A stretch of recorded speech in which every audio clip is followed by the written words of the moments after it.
정부 출범 100일이 됩니다. 이재명 정부 출범 100일을 국민과 함께 진심으로 축하합니다.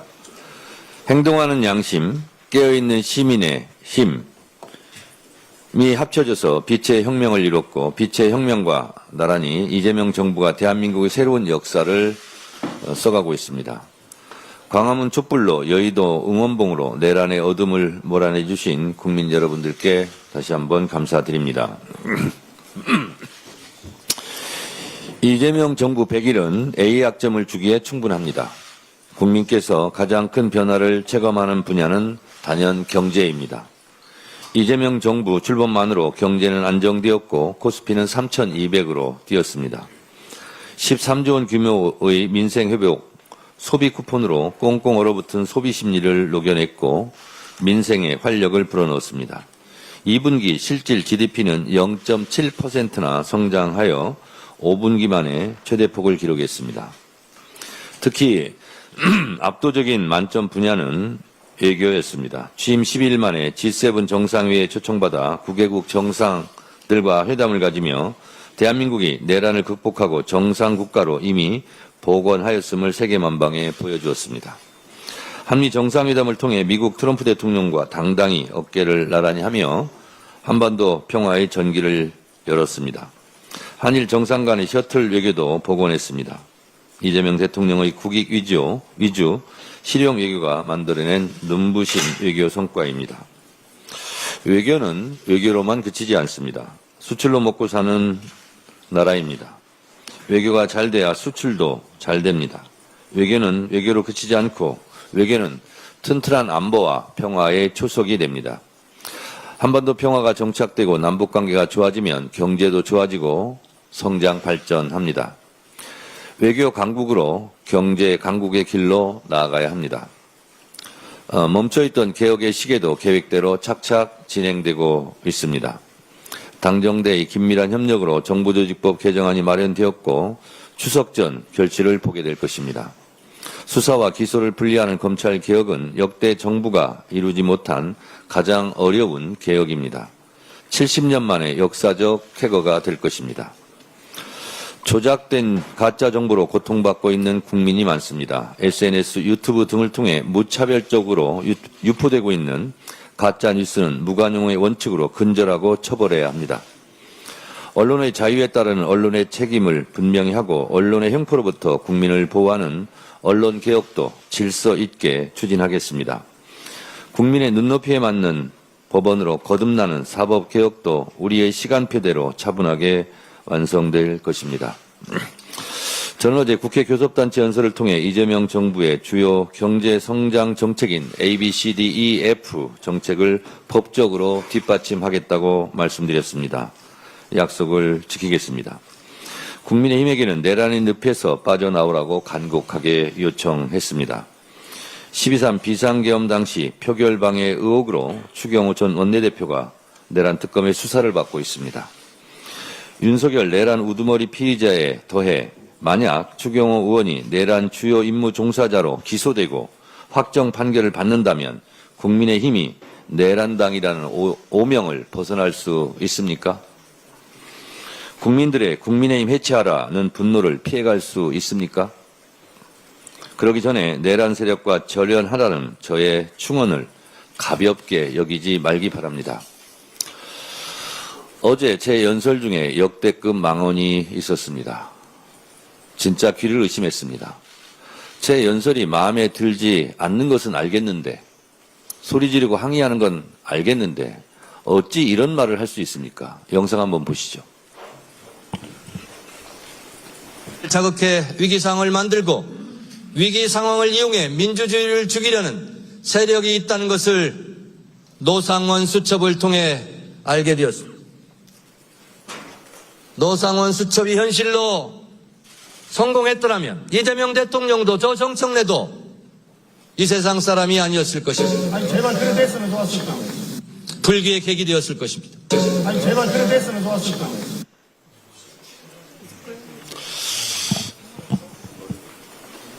믿어지십니까? 노상원 수첩은 비상계엄 때 수백 명, 수천 명을 진짜 죽이겠다고 살해하려고 살인 계획을 한 것입니다. 그것이 성공했다면 이재명 대통령도 저도 그때 죽었을 겁니다. 그것을 경고하고 있는데 그때 죽었으면 좋겠다는 것입니까? 저 목소리의 주인공이 저는 낯익습니다. 묻습니다. 당신은 누구입니까? 제2의 노상원입니까? 이 목소리의 주인공을 찾습니다. 자수하고 사과하시기 바랍니다. 예, 다음으로 김병기 원내대표의 발언이 있겠습니다. 민주당은 민생경제협의체를 신속히 가동하겠습니다. 지난 8일 이재명 대통령님과 여야 대표의 회동에서 민생경제 회복과 정치 복원의 합의가 이루어졌습니다. 그것은 민생경제협의체의 신속한 구성과 운영입니다. 내란 종식은 특검이, 국민의 삶은 국회가 책임져야 합니다. 민주당은 민생경제협의체가 국민이 체감할 수 있는 구체적인 성과를 낼 수 있도록 하겠습니다. 여야의 공통공약을 중심으로 입법과제를 논의해 가겠습니다. 민주당은 지난 7월에 자본시장법, 필수의료 육성관리법, 식품위생법 등 11개 공통공약 법안의 처리를 제안한 바 있습니다. 이번 기회에 배임죄 등 경제형벌 합리화도 논의했으면 합니다. 보이스피싱과 가짜정보의 근절도 민생과 직결되는 현안입니다. 국민의힘이 제안한 청년 고용대책, 주식 양도세 기준 조정 등을 허심탄회하게 논의하겠습니다. 민주당은 준비되어 있습니다. 국민의힘의 화답을 기다리겠습니다. 국회는 오늘부터 오송 참사 국정조사가 시작됩니다. 오늘 행정안전위원회에서 충청북도, 청주시, 검찰 등 관계기관의 보고가 진행됩니다. 15일에는 현장 조사와 유가족 간담회, 23일에는 청문회가 실시될 예정입니다. 김영한 충북지사, 이범석 청주시장 등 58명의 증인이 출석할 예정입니다. 오송 참사는 불가항력의 자연재해가 아니었습니다. 아니라고 무책임한 대응이 불러온 총체적인 인재입니다. 다시는 이런 일이 반복되어서는 안 됩니다. 국정조사는 참사의 진상을 철저히 규명하고 제도와 시스템을 근본적으로 고치기 위해 과정입니다. 안전보다 자기 양인을, 국민보다 자기 자리를 우선하는 몹쓸 관행을 이번에는 끝냅시다. 국민의 생명과 안전을 지키는 국회의 책무를 다하겠습니다. 다시 한번 14분 희생자분들의 명복을 빕니다. 사랑하는 가족을 잃고 큰 슬픔을 감당하고 계시는 유가족 여러분께 깊은 위로를 드립니다. 이상입니다. 다음으로 전현희 최고위원의 발언이 있겠습니다. 내일 이재명 대통령 취임 100일 기자회견이 열립니다. 인수위 없이 숨가쁘게 달려온 이재명 정부의 지난 100일은 내란으로 상처 입은 국민의 마음을 치유한 시간이었습니다. 전쟁의 상흔을 딛고 일어선 한강의 기적에 이어서 내란의 상처를 극복하는 국민 주권의 기적에 전 세계가 주목하고 있습니다. 세계를 깜짝 놀라게 할 K-대한민국의 미래를 펼쳐나가는 이재명 정부를 민주당은 당정 원팀으로 확실하게 뒷받침하겠습니다. 불체포 특권 포기 서약으로 자승자박한 권성동 의원의 구속은 사필 규정입니다. 뚜렷한 범죄 혐의와 증거를 쫓는 특검의 적법한 수사를 두고 터무니없이 정적 탄압 운운하며 비난하는 권성동 의원은 가뭄에 시달리는 강릉 시민들에게 부끄럽지 않습니까? 윤석열 정권에서 권력을 믿고 호가호위했던 친윤 실세 권성동 의원의 통일교 관련 부패 범죄 진상이 서서히 드러나고 있습니다. 권 의원이 진정 떳떳하다면 공언한 대로 불체포 특권 뒤에 숨지 말고 특검 수사에 적극 협조하기 바랍니다. 윤석열 김건희 정권의 방송 장악을 위한 방송 탄압 실체를 끝까지 추적해서 엄단해야 합니다. 윤석열 정권의 방송 장악 음모의 최대 피해자였던 MBC, YTN 언론노조가 어제 윤석열, 김건희 등 주요 책임자들을 특검에 고발했습니다. 2022년 9월 전국민 강제 듣기 평가 시험을 치르게 했던 MBC 바이든 날리면 사건은 윤석열 정권의 방송 장악 신호탄이었습니다. 건진 법사가 윤영호 통일교 세계본부장에게 보낸 MBC를 없애려고 하는데 강하게 밀어붙여라. 피바람도 좋다라는 취지의 문자대로 윤석열 정권은 감사원, 검찰, 방통위 등 권력기관을 앞세워서 전방위적인 MBC 탄압을 자행했습니다. 특검 수사 과정에서 확인된 YTN을 인수할 수 있도록 조치하려 한다는 건진 법사의 또 다른 문자대로 30년 공적 보도 채널 YTN은 국힘 의원과 방통위까지 동원되어 유진그룹에 불법 매각되었습니다. 국민의 눈과 긴 언론의 재갈을 물리고 민주주의의 근간인 방송의 자유를 말살하는 일이 다시는 일어나서는 안 됩니다. 언론과 방송의 독립성 보장은 민주주의의 기본 근간입니다. 특검은 윤석열 정권이 자행한 방송 장악 범죄 행각을 낱낱이 밝혀서 다시는 이런 일이 일어나지 않도록 법의 심판대에 세우기 바랍니다. 윤석열 정권의 사냥개를 자처하며 정권을 옹호하고 야당 탄압에 앞장섰던 대표적인 기관 중에 하나가 감사원이었습니다. 그 중심에 있었던 사람이 최재해 감사원장입니다. 건익위원장 시절에 저에 대해서 정치적 표적 감사를 자행하며 탄압에 앞장섰던 최재해 감사원장이 직권남용과 협박 혐의로 공수처에 고발된 지 3년 만에 늑장 소환 통보를 받았습니다. 만시지탄입니다. 이미 감사원 최고 의결기구인 감사위원회의 무혐의 불문 결정에 이어서 검찰의 무혐의 종결 처리로 거듭 확인된 저의 무고함은 곧 최재해 감사원의 유죄를 의미합니다. 공수처는 더 이상 지체하지 말고 감사원 불법 감사 수사를 신속히 처리해야 합니다. 최재해 원장과 야합해서 감사원을 권력의 하수인으로 전락시키고 정치 사냥을 일삼은 유병호 감사위원, 최달령 전 사무총장도 일벌백계해서 정치감사원이 국민의 감사원으로 바로 서기 바랍니다. 이상입니다. 다음으로 한준호 최고위원의 발언이 있겠습니다. 네, 요즘 내란 정권 출신 기관장들 사이에서 새로운 유행이 번지고 있는 것 같아서 이에 대해서 짧게 논평하겠습니다. 이들이 느닷없이 기자회견을 열어서 피해자인 양 대국민 호소를 하고 있는 것인데요. 광복은 연합국의 승리로 얻은 선물이라고 망언을 한 김영석 독립기념관장이 그제 국회에서 감히 기자회견을 열었고, 어제는 이진숙 방송통신위원장이 정부 조직 개편안에 대해서 왈가왈부하는 말을 얹었습니다. 평가는 조금 뒤로 하고 내용을 좀 살펴보겠습니다.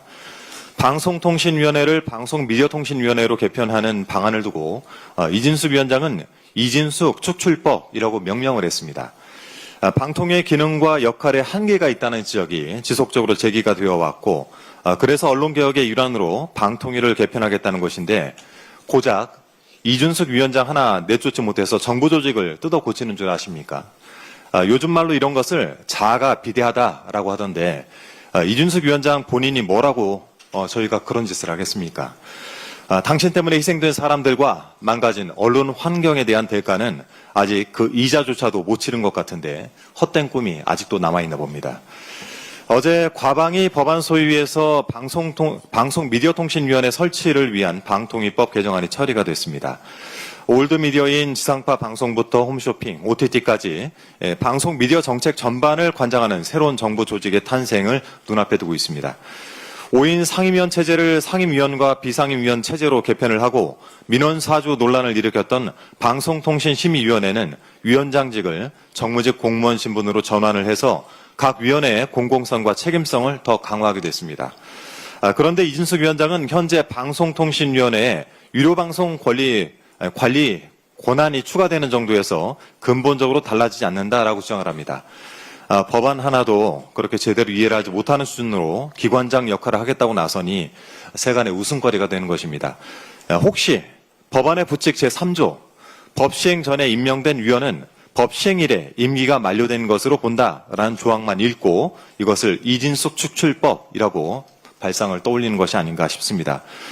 오죽하면 이진숙 위원장의 기자회견을 본 국민께서 앞으로 빵 못 사 먹을까 봐 이러느냐라고 말씀까지 하십니다. 아침에 집에서 나오실 때 거울을 좀 한 번씩 확인을 해보시기 바랍니다. 어느 언론은 정부 조직 개편안에 대해서 민주당이 비판한 부처들이 개편 대상이 되었다라고 평가를 했습니다. 네, 옳은 지적입니다. 비판을 받을 만큼 문제가 있었기 때문에 개편의 대상이 된 것 아니겠습니까? 일부 정부 부처나 기관에서 아쉬움을 표하는 일이 있는 것도 잘 알고 있습니다만 개편을 단행하는 정부도 개편의 대상이 된 조직도 관련 법안을 심의하는 국회도 모두 국민을 위해 헌신한다는 마음가짐으로 같은 것이라고 생각을 합니다. 정부가 개편안의 강론을 잘 마련하고 실천해 나갈 수 있도록 민주당 또한 힘을 보태겠다는 말씀드립니다. 이상입니다. 네, 다음은 김병주 최고위원의 발언이 있을 건데요. 55분에 이석해야 되므로 속도를 좀 내주시기 바랍니다. 네, 천인 공로할 윤석열 정권의 이재명 죽이기 실체가 드러나고 있습니다. 이재명 죽이기 핵심 증인 남욱의 법정 발언이 검찰의 조작 기소 공소 사실을 뒤집고 있습니다. 대장동 민간업자 이익을 최대한 보장하기 위해 한국경제조사연구원 조사를 재검토하지 않았다. 이 진술은 이재명, 김용, 정진상의 기소를 깨맞춘 검찰 측 증인 유동규의 증언입니다. 그러나 최근 9월 5일 공판에서 남욱 증인은 이렇게 말했습니다. 그 부분은 유동규가 잘못 따랐다.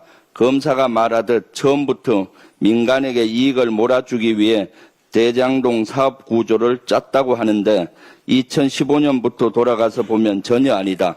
정치검찰의 공소사실이 무너진 겁니다. 또한 검찰은 이재명 당시 시장을 대장동 개발의 배임죄로 몰아갑니다. 이에 대해 남욱 증인은 이렇게 증언합니다. 당시 민간업자의 수익이 커져서 성남시가 많은 부담을 요구했고 이로 인해 김만배 회장이 만날 때마다 짜증을 냈다. 검찰은 배임이라 하는데 증인들은 오히려 성남시가 이익을 더 요구했다고 상반된 증언을 합니다. 이와 함께 검찰의 공소사실을 흔드는 결정적 발언도 있습니다. 검찰은 유동규가 남욱에게 9천만 원을 요구하며 형들에게 맞춰줄 돈이라고 말했다고 주장합니다. 그런데 남욱은 유동규에게서 형들에게 줄 돈이라는 말을 들은 적이 없다고 합니다. 오히려 유동규가 쓰는 건 줄 알았다고 진술합니다. 유동규가 말한 문제의 형들에게라는 발언은 검찰이 남욱에게 유동규의 진술을 들었느냐는 유도성 몰아붙이기 질문에 예예라고 답한 게 다입니다. 결국 검찰의 허위 진술 강요와 조작이 기소와 공소 증거가 된 겁니다. 더 이해하지 못할 일은 김용 전 부원장에 대한 과학 기술을 부정한 법원의 판결입니다. 검찰은 2021년 5월 3일 김 전 부원장이 퇴근길 성남시 분당구 유원홀딩스 유동규 회사에서 금품을 수수했다고 공소사실을 적시했습니다. 그런데 2심에서 김용 전 부위원장은 구글 타임라인을 제출해 검찰이 금품 수수했다고 적시한 2025년 5월 3일 오후에는 성남이 아닌 서울 반포에 있었음을 증명합니다. 구글 타임라인 원시 데이터를 변형하는 것은 기술적으로 불가능하다는 전문가의 감정을 첨부했습니다. 2심 법원은 김용 전 부원장에게만 과학적으로 입증된 증거를 배척했습니다. 윤석열 정치검찰의 조작 기소로 인해 이재명, 김용, 정진상 죽이기가 법원으로까지 이어지면 안 됩니다. 정치검찰의 조작과 왜곡은 바로잡고 신뢰받는 법 집행을 위해서라도 반드시 대법원의 공정한 판결이 필요합니다. 정의로운 법 집행을 위해서도 윤석열 정치검찰의 조작 수사와 조작 기소는 이제 끝내야 합니다. 이 와중에 국민의힘은 또 언론 재갈 물리기를 시도하고 있습니다. 김용 전 부원장과 인터뷰를 했다는 이유로 MBC 김종배 시선집중을 불공정 편파 방송이라고 규정 방송통신심의회 심의를 신청했습니다. 이러니까 많은 국민이 방송법 개정을 지지한 겁니다. 민주당은 공정하고 독립적인 공영방송을 만들기에 끝까지 함께하겠습니다. 어제 내란 특검 종합대응위원회에서는 행안부 장관 면담을 했습니다. 실제 지자체가 12.3 내란에 어떻게 했는지에 대한 자체 감찰 조사를 하도록 요구했습니다. 지금 여러 가지 의혹이 있기 때문에 또 자료를 받고 있습니다. 오늘 시간 관계상 준비된 것은 다음에 하도록 하겠습니다. 이상입니다. 다음으로 이현주 최고위원의 발언이 있겠습니다. 네. 코스피가 4년 만에 3,300을 오늘 아침에 넘어서면서 연중 최고치를 경신 중입니다. 다시 조금 내려가긴 했습니다만, 한 달간 박스권에 있다가, 이렇게 다 올라갔는데요. 미국의 기준금리 인하에 대한 기대감도 있겠지만, 정부의 정책 모멘텀에 대한 기대감이 크다, 이렇게 판단합니다. 주식 양도세 대주주 기준과 관련해서 현행 50억을 10억으로 하향 조정하겠다라는 정부의 세제 개편안이 나왔습니다만 우리 여당에서 당정 협의를 하면서 이것을 다시 유지하자라는 입장을 전달한 바가 있고 얼마 전 영수회담에서 역시 야당 측의 건의도 있었습니다만 대통령께서 긍정적으로 검토하겠다고 이렇게 답한 것으로 확인이 됩니다. 많은 기대를 하고 있습니다. 또 배당 소득세, 배당 소득 분리과세 도입 등 코리아 디스카운트가 해소될 수 있는 여러 제도적 개선 이런 것들을 저희 국회에서 여당이 앞장서서 해내면서 머니무브와 코스피 5,000원에 대한 이재명 정부의 의지 함께 하도록 하겠습니다. 미국 조지아주에 구금된 한국인 근로자를 데려올 전세기가 현지 시간 10일 오후 2시 30분 전후로 출발할 것으로 전해졌습니다. 매우 다행스럽습니다. 가족 여러분께도 위로를 전합니다.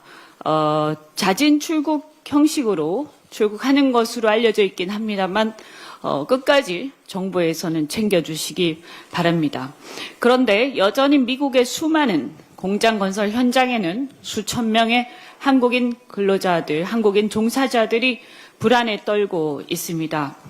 이들의 안전을 위해서 우리 정부는 즉각 미 현지 투자를 위해서 관련해서 준비 중인 한국인 종사자 전원을 필요하면 귀국 조치하는 것을 추진해야 한다라고 저는 제안 드립니다. 한국인 종사자들의 안전이 보장되기 전까지는 저는 대미 투자도 전면 중단해야 한다라고 생각합니다. 이미 말씀드렸다시피 한미 간에는 전략적 산업 동맹 관계 구축 시점입니다. 그런데 이번 사태는 아무리 우리 기업 측이나 우리 종사자들에게 좀 부적절한 관행이 있었다라고 하더라도 쇠사슬과 족쇄 이런 것들이 우리 국민들에게 적나라하게 보여졌고 이것을 본 우리 국민들의 충격에 빠졌습니다. 해도 너무한다라는 생각을 하지 않을 수 없습니다. 저는 한미 간의 긴밀한 협력에 큰 시너지를 시종일관 강조해왔고 미국 중심의 국제 질서를 존중하는 입장입니다. 하지만 주권국가로서 대한민국 그리고 우리 국민의 안전보다 중요한 것은 없다라고 생각합니다. 국민의 안전은 협상의 지렛대가 될 수 없습니다. 이번 구금 사태가 관세 협상의 연장선에 있는 무언의 압박이란 분석도 있습니다. 관세 협상이 아직 마무리되지 않았고 향후 후속 협상을 앞두고 있는 상황에서 또다시 우리 국민의 안전이 인질이 될 우려가 있습니다. 실제 미국 국토안보 장관은 훨씬 더 많은 단속 작전을 보게 될 것이다 라고 엄포를 놓고 있는 실정입니다. 따라서 국민이 안심할 수 있을 만한 미국 측의 확실한 약속이 있기 전까지는 공장 건설을 잠정 중단하고 비자 쿼터, E4 신설 등 해법부터 분명하게 마련할 것을 우리 정부에게 요청드립니다. 이미 영킴 등 관련 법을 발의해 놓은 상태로 알고 있습니다. 미국 측이 대한민국 국민의 안전을 협상의 지렛대로 삼았다면 우리 정부 역시 대미 투자를 지렛대로 삼고 협상에 임해야 할 것입니다. 미국 내 불확실성이 가중되면서 대미 투자 리스크는 날로 커지고 있습니다. 심지어 한국 기업들 사이에서는 미국에 가성비 낮은 공장을 짓느니 차라리 관세를 내면서 수출하는 게 낫다라는 하소연까지 나오고 있는 실정입니다. 더구나 상호 관세를 미국 대통령이 일방적으로 부과한 행위에 대해서 미 연방법원이 연방헌법 위반 여부를 심사하고 이미 대법원에 지금 계류 중에 있는 것으로 알고 있습니다. 이미 산자위에서는 이 문제에 대해서 지적이 있었는데 연방법원의 판결에 따라서 관세 협상이 폐기될 수도 있다라는 상황임을 우리 정부는 협상 시 감안해서 이 상황을 얘기를 꼭 하시기 바랍니다. 이러한 불확실성이 우리 투자를 위축시키고 불안을 가중시키고 있습니다. 이재명 대통령께서도 어제 국무회의에서 우리 국민과 기업 활동에 부당한 침해가 가해지는 일이 재발하지 않길 바란다는 말씀을 하셨습니다. 미국과 한국 간의 관계는 굉장히 오래된 동맹 관계입니다. 하지만 우리 주권과 국민들의 안전에 우선할 수는 없다. 다시 한번 말씀드립니다. 상호 신뢰를 토대로 안정적인 경제 협력이 이루어질 수 있도록 양국 정부가 노력해 줄 것을 촉구합니다. 예, 마지막으로 황명선 최고위원의 발언이 있겠습니다. 이재명 대통령과 여야 양당 대표가 만나면서 민생경제 협의체 논의가 있었습니다. 민생경제를 살리는 일은 더 이상 미뤄서도 안 되는 과제입니다. 민생 앞에 좌우도 없고 국민 앞에 여야도 없습니다. 정치적 대립을 넘어 국민이 체감할 수 있는 변화를 만들어가는 것은 우리의 책무입니다.